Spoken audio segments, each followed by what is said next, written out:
আসসালামু আলাইকুম ওয়া রাহমাতুল্লাহি ওয়া বারাকাতুহু।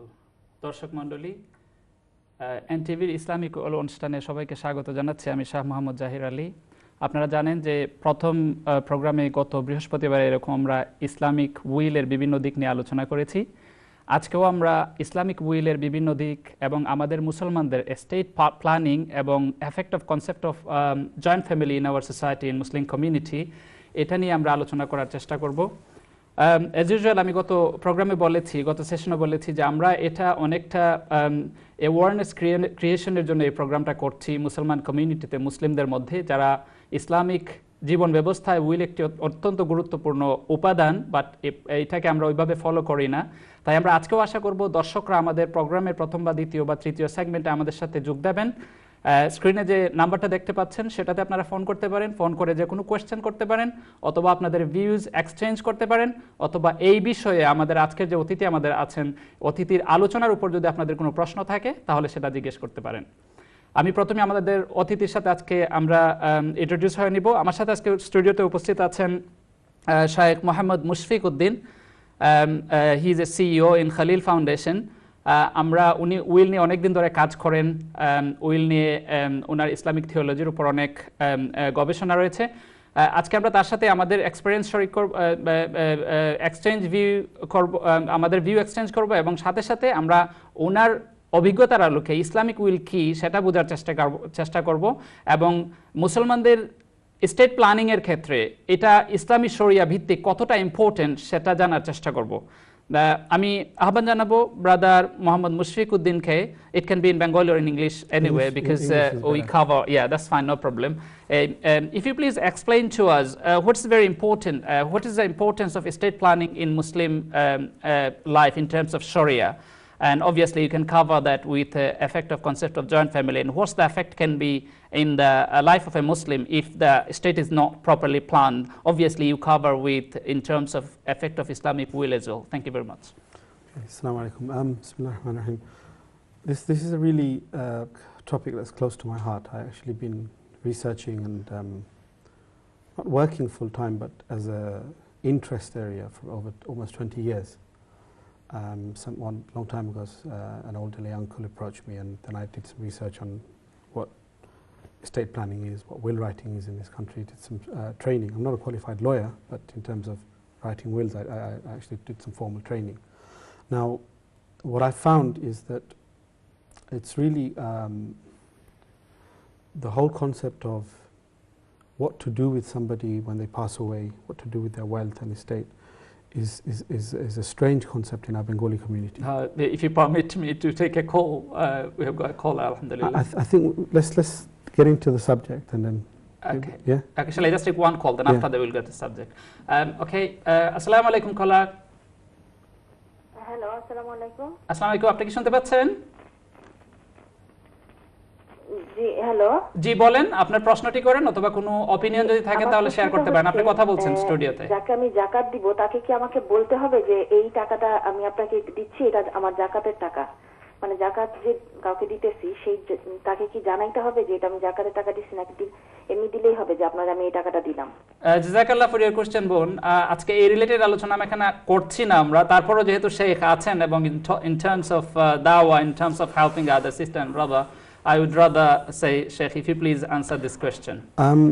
Normally you don't have to tell people if you're giving them the zakah. The recipient doesn't have to be told that it's zakah. You just say that this is some, khair from me, and that should be enough. But if we could go back to the topic of estate and... Okay, জাযাকাল্লাহ sister for your question. উত্তর হচ্ছে যে আপনি যদি যাকাত কাউকে দেন, 8 রকমের লোককে আপনি যাকাত দিতে পারেন। নট নেসেসারিলি আপনি তাদেরকে বলতেই হবে আপনি যাকাত দিচ্ছেন। বলা ছাড়াও আপনার যদি ইন্টেনশন থাকে তাহলে আপনি মানে এটা দিয়ে দিতে পারেন। আশা করি আপনি উত্তর পেয়েছেন। আমরা এখন আশা করব ভিউয়ার্স, আপনারা যারা দেখতে পাচ্ছেন, আমরা কিন্তু আজকে আলোচনা করছি ইসলামিক উইল নিয়ে। ইসলামিক উইল রিলেটেড কোনো কোয়েশ্চেন যদি থাকে, ইসলামিক উইল বিষয়ে আপনার যদি কোনো পরামর্শ থাকে, অথবা আপনার যদি কোনো অপিনিয়ন থাকে, আমাদের সাথে শেয়ার করতে পারেন। ইসলাম বিষয়ক অন্য প্রোগ্রাম, অন্য কোনো কোয়েশ্চেনের প্রোগ্রাম আজকে আমরা এটা করছি না। আমরা আশা করব উইল বিষয়ে আমরা প্রসিড করব, এবং উইল রিলেটেড কোনো কোয়েশ্চেন যদি থাকে তাহলে মোর দেন ওয়েলকাম। ভিউয়ার আমাদেরকে কোয়েশ্চেন করতে পারেন, অথবা অপিনিয়ন শেয়ার করতে পারেন, এক্সচেঞ্জ আপনাদের অপিনিয়ন আমাদের সাথে এক্সচেঞ্জ করতে পারেন। Obviously we will be more than happy to answer your question as well. Okay, so like I was saying, the concept of person dying and what happens with their wealth. In Islam, when somebody dies, they no longer remain owner of that wealth. Finished. It transfers onto other people. So their heirs, whoever survives them, son, daughters, children, family, brothers, sisters. So there's no concept of holding on to things after people die, and this is really not something understood in our Bangladeshi community, in our families. The only way somebody dies, 2-3 generations, we have something called joint families, or we have the reluctance to distribute the wealth, or sometimes one member of the family, like the elder brother, they will build the family assets after the father's death, but then it becomes theirs by Bunra Paina. And worst is that girls are completely left out. And this is a complete Hindu concept. It has nothing to do with Islam. In Bengali culture, আমরা Sylhet culture বলে ফরাইজ, that it's actually bad to take, for girls to take from their father's estate. This is completely haram. It's got nothing to do with Islam. It's not bad. You should take from your estate, and daughters should be given their rightful share. So this as a concept doesn't. It's not in existence in our cultures, and I don't think people talk about it. Ulama don't talk about it regularly. It's not talked about in the mosques, in the Jummah khutbahs. So people aren't aware that this is really important. Secondly, for an individual, we do everything. We do our tax planning, we do our, all our other financial planning, but we don't do our estate planning. Amader যা কিছু আছে, whether it's debt, if we owe money to people, how will that debt be paid off? Or if we don't owe money to people, আমাদের কাছে কিছু থাকে, we have some wealth left, what happens to that wealth? You can give it away in your life, how you like, whatever you like. But once you die, you no longer have control of what happens. Allah subhanahu wa ta'ala has dictated to us what happens with that money. And you can give away a portion of it to what you desire. So even আপনি মসজিদ মাদ্রাসাতে good causes সব কিছু দিতে পারবেন না. Islamically, you can't say that I don't want to give anything to my children, I'm going to give all of this to a charity. You can't do that. And in fact, in English law, you can't leave out your dependents as well. If somebody is dependent on you, and in Scottish law it's even stricter, it's quite closer to Islamic law, that you can't leave out your children. আপনি চাইলে সব কিছু give it to the cat. আমি যদি এখানে একটা ব্যাপার আপনাকে আপনার এক্সপেরিয়েন্স শেয়ার করতে বলি, যেমন আমাদের কমিউনিটিতে যে এরকম একটা কনসেপ্ট আছে মানুষের মধ্যে, যে উইল হচ্ছে একটা সুন্নাহ জিনিস। আল্লাহ রাসূল সাল্লাল্লাহু আলাইহি ওয়াসাল্লাম কিন্তু উইল করেন নাই, এটা অনেক বড় একটা কোশ্চেন। এইটার পাশাপাশি আপনি এই অ্যানসারটা আশা করি দেবেন যে উইল আমাকে করতেই হবে কেন? এটা তো এমন না যে ফরজ কাজ না, করা লাগবে। যেমন আমাদের এক দর্শক ওইদিন প্রশ্ন করলেন যে কোরআনে তো বলাই আছে কোন শেয়ার কে কত পাবে, তাহলে আমি উইল কেন করব? In terms of that, as we are living in non Islamic ruling country, obviously অনেক দেশেই তো ইসলাম ওইভাবে, ইভেন বাংলাদেশ, পাকিস্তানেও যদি বলেন ইসলামী শরিয়া কিন্তু ওইভাবে রাষ্ট্র দ্বারা পরিচালিত না।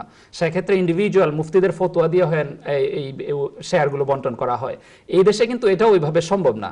তো এই দেশের কনসেপ্টে সরি, আপনি কিভাবে মনে করেন যে ইটস ভেরি ইম্পর্টেন্ট যে মুসলমানদের জীবনে উইলটা এত ইম্পর্টেন্ট কেন মনে হয়? এটা যদি আল্লাহ রাসূল সাল্লাল্লাহু আলাইহি ওয়াসাল্লাম করেন নাই, এবং আল্লাহ রাসূল সাল্লাল্লাহু আলাইহি ওয়াসাল্লাম কিন্তু করতে বলেছেন, কিন্তু এটা কেন ইম্পর্টেন্ট আমাদের জন্য, এই জিনিসটা যদি একটু বলেন।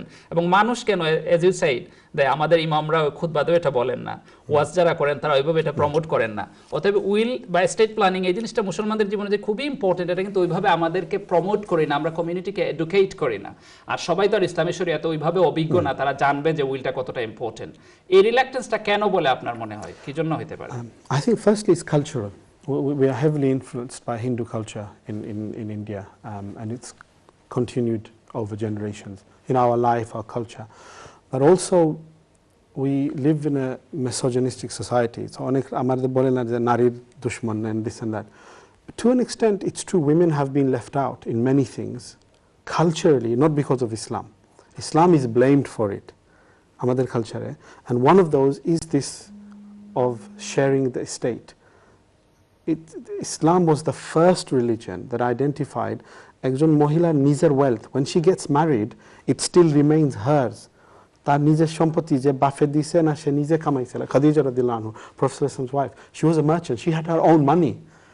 It didn't become the Prophet sallallahu alaihi wasallam's money when she married him. আমাকে একটা কল দিতে হচ্ছে, আমি আবার ফিরে আসবো। দর্শক আসসালামু আলাইকুম, কে বলছেন, কোথা থেকে বলছেন? আসসালামু আলাইকুম দর্শক, আপনি কি আমাকে শুনতে পাচ্ছেন?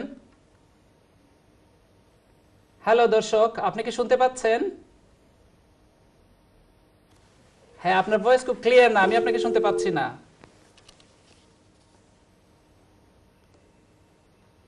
আমরা কলারকে আমরা হারিয়ে ফেলেছি, আমরা আশা করবো তিনি আবার ফিরে আসবেন। আমি একটু মাঝে মধ্যে আপনাকে ইন্টারাপ্ট করবো, কলার অনেক কিছু জানতে চান।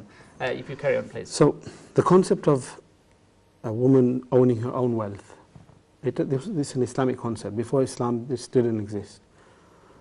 Likewise, আমাদের society, alhamdulillah, it's improved a lot, but women have their own share, and other people in the family have their own share. So when we talk about estate planning, we as Muslims, whether we live in Britain or Bangladesh or wherever, we have to accept that we have to have some sort of planning with what we do and what happens with us after we die. এটা আমরা plan করতেই হবে। Planning এর কথা আপনি এখানে যেটা বলেন, অনেক আমাদের এই মিসকনসেপ্টটাও আছে যে আমি যদি আমার সম্পদের উইল করে নেই তাহলে বোধহয় সম্পদের উপর আমার কন্ট্রোল থাকবে না। এই জিনিসটাকে আমাদের দর্শকদের জন্য আপনি একটু ক্লিয়ার করবেন? That's a legal issue. We'll do that in the second one. If we talk about like as a cultural concept, যে নিজে তো একটা ধারণা থাকতে হবে যে what will I do? ওকে, আসসালামু আলাইকুম কলার, আপনি কি আমাকে শুনতে পাচ্ছেন? হ্যালো, জি কলার, আপনি স্টুডিওতে কথা বলছেন, আপনি কি আমাকে শুনতে পাচ্ছেন? জি বলেন, আপনার প্রশ্নটি করুন।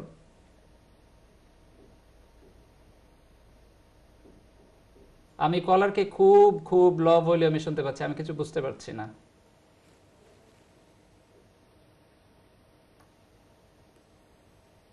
আসসালামু আলাইকুম কলার। নেক্সট কলার, আসসালামু আলাইকুম, আপনি কি আমাকে শুনতে পাচ্ছেন? হ্যালো কলার, আসসালামু আলাইকুম, আপনি কি আমাকে শুনতে পাচ্ছেন? হ্যালো, জি কলার, নাম বলুন, আপনার প্রশ্নটি করুন। হ্যালো, জি আমি আপনাকে শুনতে পাচ্ছি কলার, আপনার প্রশ্নটি করুন প্লিজ। আমার পুরা জায়গা আপনার। জি হ্যালো, জি বলেন, আমরা শুনতে পাচ্ছি, আপনি প্রশ্নটি করুন। আমার পুরা জায়গা, হ্যাঁ বলেন। পুরা জায়গা আছে, আমার বাপুর বাড়ি রাখি না, আমি ফরাজ অসত্য পাইছি। জি তারপর আমার বাচ্চা কাচ্চা নাই। জি আমার বাচ্চা কাচ্চা নাই। জি আপনি কইন। এই জায়গাগুলো আমি মসজিদ মাদ্রাসাত আল্লাহর রাস্তায় দিতাম পারমুনি। এটা আপনার প্রশ্ন? আমরা আপনার প্রশ্ন বুঝতে পেরেছি, আপনি প্রোগ্রাম দেখতে থাকুন, আপনার প্রশ্নের উত্তর পাবেন ইনশাআল্লাহ। সিস্টারের প্রশ্ন হচ্ছে যে আমরা পরে এটা দিব যে ওকে, আমাদের গেস্ট এটা বুঝতে পেরেছেন, আপনি প্রোগ্রাম দেখতে থাকুন, উত্তর পাবেন ইনশাআল্লাহ। জি From the sister's question, একটা ইম্পর্টেন্ট যেটা যে জিন্দা থাকতে, when you are alive you can do whatever you want. Islamically আপনার যে সম্পত্তি, আমার যে সম্পত্তি আছে, I can give it all to Allah. I mean, fi sabilillah, all to a masjid. What we're talking about is what happens after you die. When you die, you are no longer owner of that property. Other people are. The issue of will, Musliman deshe onek shomoy court system e law ain kanun আছে, এই দেশেও আইন কানুন আছে, আপনি যদি মারা যান আর dispute থাকে and nothing is sorted out, then children and other people will get. The importance living in this country, why you need to have a will, is that you need to dictate in that will যে আমার সম্পত্তিটা Islamic ভাবে distribute হবে। শেখ, আমরা এই আলোচনা আবার ফিরে আসবো এবং বোনের উত্তরও আমরা দিব প্রশ্নের। দর্শক, আমাদেরকে একটি বিরতিতে যেতে হচ্ছে, আমরা বিরতিতে যাব এবং এই প্রোগ্রামের নেক্সট সেগমেন্ট আপনারা দেখবেন বলে আশা করি। ততক্ষণ আমাদের সাথেই থাকুন। আসসালামু আলাইকুম ওয়া রাহমাতুল্লাহি ওয়া বারাকাতুহু।